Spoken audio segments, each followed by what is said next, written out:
Hey guys, we are continuing our holiday vlogs. Today I want to go ahead and follow the theme of relationships as you come into the new year, because people really start to evaluate their lives and where they are as you get to Christmas and the new year, and you really start to take a closer look at, where you are, if it's where you want to be, if you want to change anything, or if you want to change the person that you're with. We're gonna continue to focus on that because breakup season comes right after the new year. The spring is nothing but women losing a third of their clothing and men losing a third of their minds. You want to make sure that you have your relationship on lock if it's what you want, or you're able to comfortably wave bye-bye if you realize it's not what you need at all. Today we're going to focus on relationship necessities.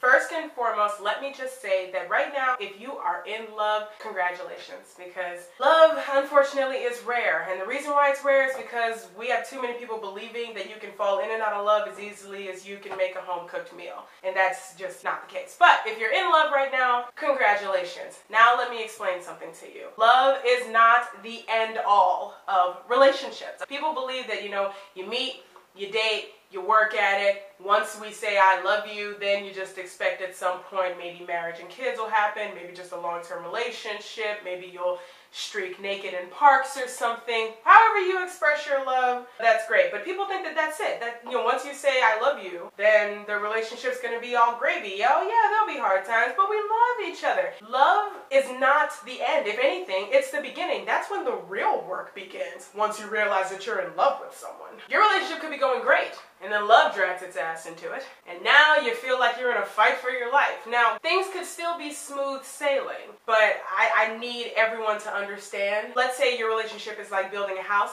Love is not the roof. If anything, it's the hole in the ground. It's the foundation. You need so many other things. Number one, you need trust. You can love someone and not trust them, or you can trust them to be who they are, which is a lying, scheming twit. Doesn't mean you don't love them, but that doesn't mean that you should be together. If you can't trust someone, if you're constantly looking over their shoulder, feel like you have to check their jeans pockets, smell their shirts, smell their penises, what is wrong with you? You need to have trust in the person that you're with, and you also need to trust yourself to believe in this person. Trust your judgment when every morning you wake up and decide to be with this person, because that's what a relationship is. It is making up your mind, but you do it on a daily basis. Because you can wake up one morning completely in love and wake up the next morning and decide that you want something entirely different, especially if those 2 mornings are New Year's Eve and New Year's Day.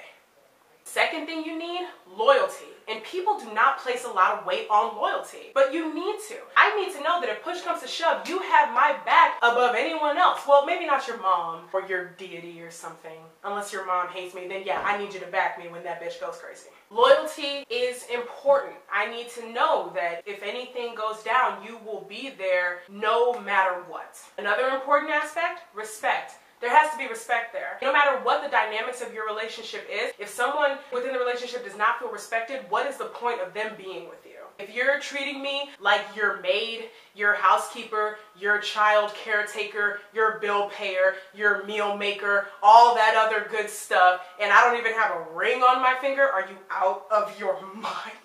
Please, honey, unless you're in a wheelchair, your ass can walk to the kitchen just as easily as I can. There has to be respect. And I'm not saying that every woman in a relationship should jump up thinking they're Aretha Franklin, R-E-S-P-E-C-T, meet. No, there doesn't need to be all of that. There should just be an understanding, whether we're happy, arguing, whatever, there should always be a mutual respect. Lines that you should never cross, no matter what happens, because if we're crossing that line, especially on a regular basis, why are we together?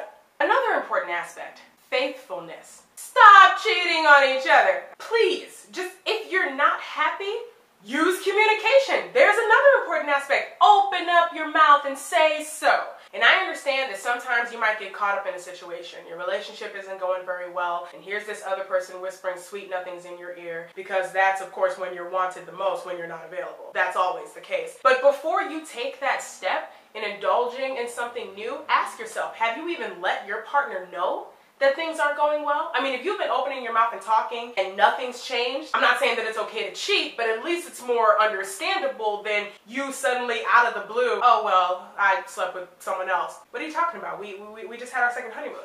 Come on. Loyalty, okay? Remain loyal to your partner. You make a commitment every day when you wake up. First thing on your mind should be this person. Unless you're like a devout Christian or something, then yeah, the first thing on your mind should be God. But personally, I don't know. I usually wake up at 6 a.m. and I don't believe that God's awake if the sun's not out, so I think it's okay for me to get away with certain things until it's 8 and the sun is out and he's there watching. Yeah. So, let's see. What have I covered? Trust, faithfulness, loyalty, respect. Communication, that's just a given. That's just a given. You should be able to communicate with your partner about anything. Now, granted, everyone has their secrets. Everyone has their skeletons. Some have a couple bones here and there, others have graveyards. You should be open and honest about who you truly are, especially if you're using the word love. I am sick and tired of it just being a 4-letter word. Let's bring back the actual meaning of this, okay? Especially, it's a new year. Don't tell someone you love them if you don't. Don't say it just because you feel like it's time. Don't say it just because they said it first and it's an awkward moment. No, if you don't mean it, don't say it, because then you're gonna take this person to a level that they don't need to be at. But if you're gonna say that, if you're gonna exchange the I love you, that's just the beginning. Now you need the trust, you need the faith, you need the respect, you need the loyalty, you need the communication. Most of all, you need an understanding that this person is not in this relationship alone. You're right there too. I don't want a guy that's going to stand at the bottom of the ravine and say, oh, jump, honey, I'll catch you. Screw that. I want Jack and Rose in Titanic. I want you leaping with me. I want you right there by me, holding my hand. We're jumping together. So that way, if we crash together. If we fly together. If I decide I don't want you, maybe I'll fly and let your hand go. Either way, I want you with me. Just remember that love can be an amazing thing. It can also be very, very scary because it's taking a chance on someone. It's also, in a sense, giving someone the power to hurt you if things don't work out. But it doesn't mean that you shouldn't take risks. I mean, ask yourself, are you living or are you just existing?